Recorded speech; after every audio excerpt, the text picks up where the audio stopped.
Assalamualaikum warahmatullahi wabarakatuh dan salam sejahtera. Saya Nur Hayuni Hidayah binti Abdullah daripada Unit Bahasa Melayu 4 dan juga daripada kelas elektif Pendidikan Kesihatan 1 ambilan 2022-2027 akan membentangkan tugasan 2 PKES 3132 program bersepadu sekolah sihat berkaitan persembahan yang berkait dengan laporan program sekolah sihat yang telah kami adakan.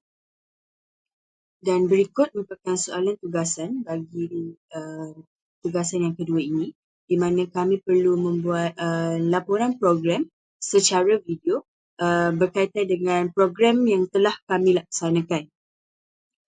Tujuan laporan ini dilakukan ialah bagi menyatakan segala maklumat berkaitan dengan pelaksanaan keseluruhan program yang dilakukan dari segi gerak kerjanya semasa, sebelum dan juga selepas. Dan latar belakang program ini, ia merupakan program berkaitan dengan sekolah sihat, di mana tajuknya ialah program sekolah cilik, pameran ilmu sekolah sihat yang dianjurkan untuk memberi pendedahan awal kepada murid-murid sekolah rendah mengenai kepentingan kesihatan, pemakanan sihat dan keselamatan diri. Program ini berlaku pada 9 April 2025 dan dilakukan pada jam 9 pagi dan dijangkakan berakhir pada 1 petang. Dan program ini juga melibatkan pelbagai aktiviti interaktif di mana pelajar elektif pendidikan kesihatan mempamerkan bahan-bahan pembelajaran lah kepada murid-murid dan juga terdapat beberapa agensi yang datang untuk mempamerkan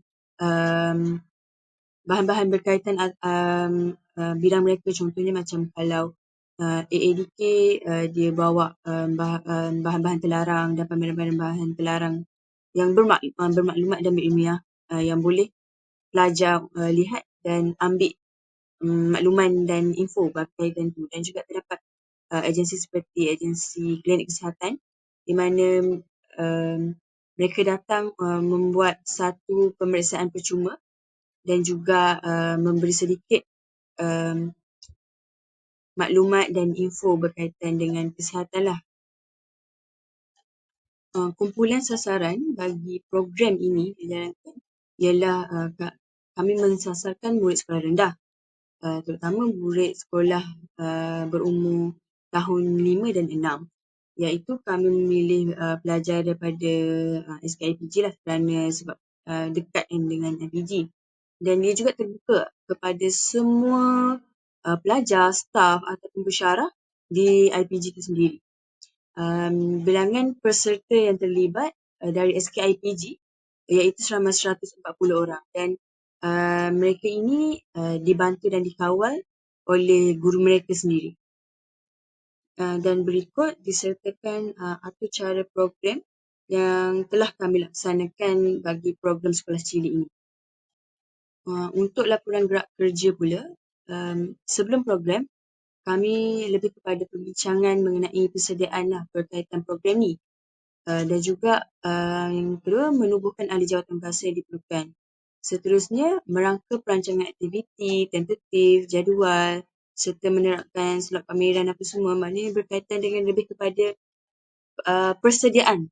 Dan pada waktu ini, untuk sebelum ni lebih kepada banyak urusan-urusan yang perlu dilakukan tu secara bermesyuarat lah untuk dalam bentuk perbincangan. Dan sebelum program tu juga ahli jawatan bahasa perlu buat surat rasmi lah jemputan untuk jemput mana-mana AJK ataupun agensi daripada luar. Seperti yang saya kata tadi, gerak kerja sebelum ni lebih kepada persediaan. Dan juga kami sebagai AJK juga banyak melakukan raptal lah dan latihan untuk memastikan pada waktu kejadian tu tiada sebarang masalah yang akan berlaku. Pada waktu program tu, semasa program dijalankan, ahli jawatan bahasa memastikan kehadiran semua orang yang terlibat.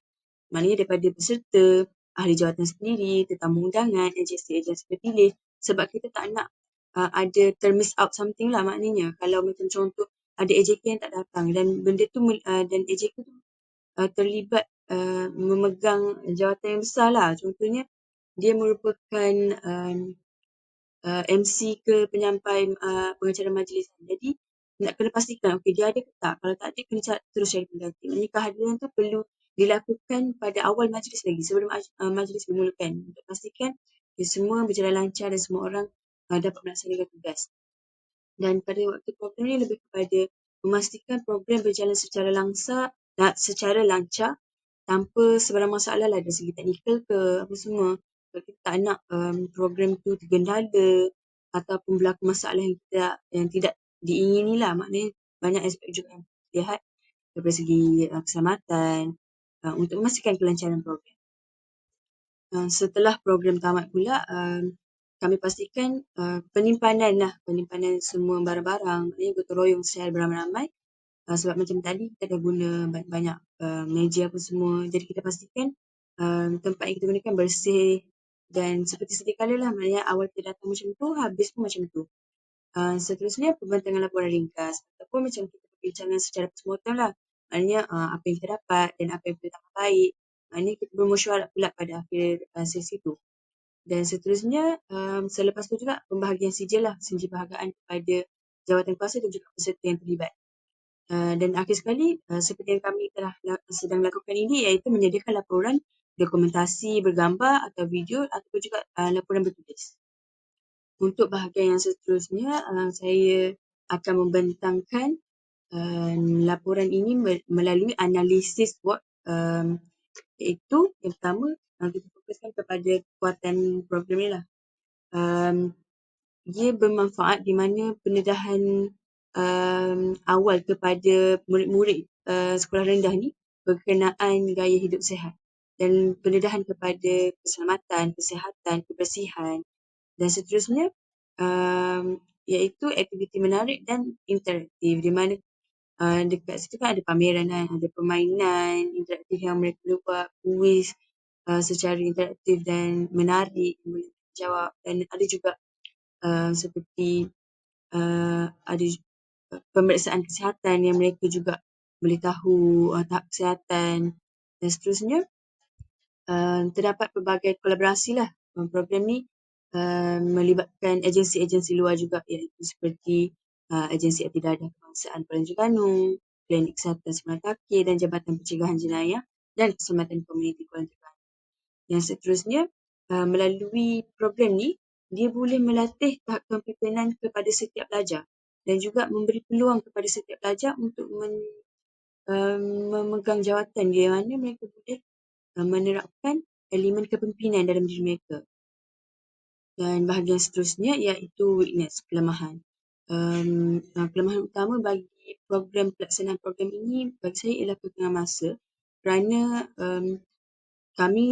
program ini telah dirancang dah lama. Tarikhnya sebelum puasa telah dibincangkan. Maknanya kita akan melaksanakan satu program KPPB. Tapi disebabkan orang lain juga mempunyai komitmen lain apa semua dan program ni dah dirancang untuk dilaksanakan selepas perayaan Aidilfitri. Jadi perbincangan dan proses untuk gerak kerja tu terpaksa dijalankan pada waktu cuti perayaan di mana kami mempunyai kekangan lah di mana waktu cuti banyak agensi-agensi yang tak bekerja pada waktu tu dan juga pihak pentadbir IPG sendiri pun tidak bekerja waktu tu. Jadi kami mempunyai kekangan masa di mana untuk membuat urusan-urusan rasmi tu jadi terhenti pada waktu cuti perayaan. Dan yang seterusnya ialah sumber kewangan yang terhad, di mana peruntukan IPG untuk aktiviti pelajar telah macam dah tak cukup untuk kami gunakan. Jadi terpaksalah pelajar-pelajar daripada aktiviti pendidikan kesihatan ni sendiri terpaksa keluarkan kos duit untuk menjayakan program ni. Dan seterusnya, kekurangan logistik di mana terdapat kekurangan peralatan pameran dan ruang lah. Sebab seperti kita tahu dekat gimnastik tu, dia kurang kondisi sikit sebab dia panas. Lepas tu tempat dia tu kalau untuk bilangan orang yang sikit tak apa. Tapi bila ramai sebab melibatkan 150 orang belajar SKIPG, dia jadi agak sesak sikit. Untuk yang seterusnya iaitu opportunities, di mana memberikan peluang untuk membangunkan model kesihatan sekolah. Program ini yang dijadikan rujukan untuk membangunkan model pembelajaran kesihatan yang bersesuaian dengan murid sekolah. Ini sebab dekat situ kan ada pameran-pameranan. Jadi guru yang datang tu sendiri, guru daripada SKIPG tu boleh tengok pameran yang pelajar IPG buat kan. Jadi mereka boleh ambil idea tu dan gunakan untuk proses pembelajaran yang sebenar di sekolah tu. Dan seterusnya, kerjasama dapat membuka peluang kerjasama strategik jangka panjang. Sebab apabila kita dah mula bekerjasama dengan satu agensi tu, dan kita dah tahu orang-orang yang terlibat, jadi kita dah boleh dah terbiasa. Jadi mereka pun dah um, selesa dengan ahli jawatan kuasa itu sendiri. Jadi ia membuatkan boleh membina satu kerjasama strategik untuk waktu yang lebih lama. Dan seterusnya iaitu perluasan skop program. Program ni boleh diperluaskan ke sekolah-sekolah lain dalam zon atau daerah. Maknanya bukan sahaja program ni bukan sahaja boleh dibuat dekat IPG ni sendiri. Tapi kita boleh buat dalam skop yang besar. Kita pergi sekolah tu sendiri ataupun dekat mana-mana tempat pengajian, IPT dan tempat-tempat seperti kalau buat dekat hospital pun boleh sebenarnya. Dan seterusnya, peningkatan kesedaran awam di mana meningkatkan kesedaran komuniti tentang betapa pentingnya gaya hidup sihat dari usia muda. Maknanya daripada kecil lagi mereka patut didedahkan dengan pendedahan ilmu tentang kesihatan. Seterusnya, penggunaan platform digital di mana program yang dilakukan tadi boleh dipromosikan dan didokumentasi dan boleh dipromotkan dekat mana-mana media sosial. Bila benda tu dah macam benda baik, jadi kita boleh kongsi dengan ramai orang, jadi orang lain pun macam bolehlah belajar sikit-sikit daripada program tu sendiri. Dan untuk aspek yang terakhir iaitu halangan, di mana kurang sambutan sebab macam bukan semua pelajar IPG pada waktu itu mereka berkelapangan sebab pada waktu yang dipilih tu pelajar itu sendiri ada yang ada kelas, ada aktiviti luar, jadi kurang sambutan lah daripada pelajar itu sendiri dan juga pensyarah dan juga staf sebab mereka sendiri pun dah ada tugas yang perlu dilakukan. Jadi mereka tak ada waktu peluang untuk datang ke program. Yang seterusnya, gangguan luar seperti bunyi bising, gangguan persekitaran yang boleh menjejaskan kelancaran program. Jika macam sebab dekat kawasan tu mungkin dekat dengan padang semua. Jadi mungkin bila ada aktiviti yang melibatkan belajar menggunakan padang dekat luar gym tu, jadi bila terlampau bising jadi dia mengganggulah program yang sedang dijalankan. Seterusnya, kebergantungan kepada pihak luar. Macam kita tahu tadi, kita ada panggil beberapa agensi. Jadi bila contoh kalau pada saat-saat akhir, agensi tu menarik diri. Jadi buatkan program yang kita jalankan tu tergendala lah sebab kita bergantung kepada agensi tu. Jadi bila agensi tu tak datang, jadi macam program kita tu tak meriah dan tak seperti yang kita lakukan. Begitu jugalah yang macam poin terakhir, kegagalan kehadiran pihak luar. Di mana macam bila pihak luar tak datang, jadi program tu ada besar kemungkinan untuk dibatalkan. Seperti yang kebergantungan tadi pula, macam bila kita terlampau berharap untuk satu pihak, macam tu kita memang terlampau bergantung untuk IPG untuk sediakan dana. Jadi bila kita terlampau bergantung sangat dengan satu agensi, dengan satu pihak saja, jadi ia menyebabkan program tu mungkin ada besar kemungkinan untuk dibatalkan. Dan untuk rumusan bagi program ni,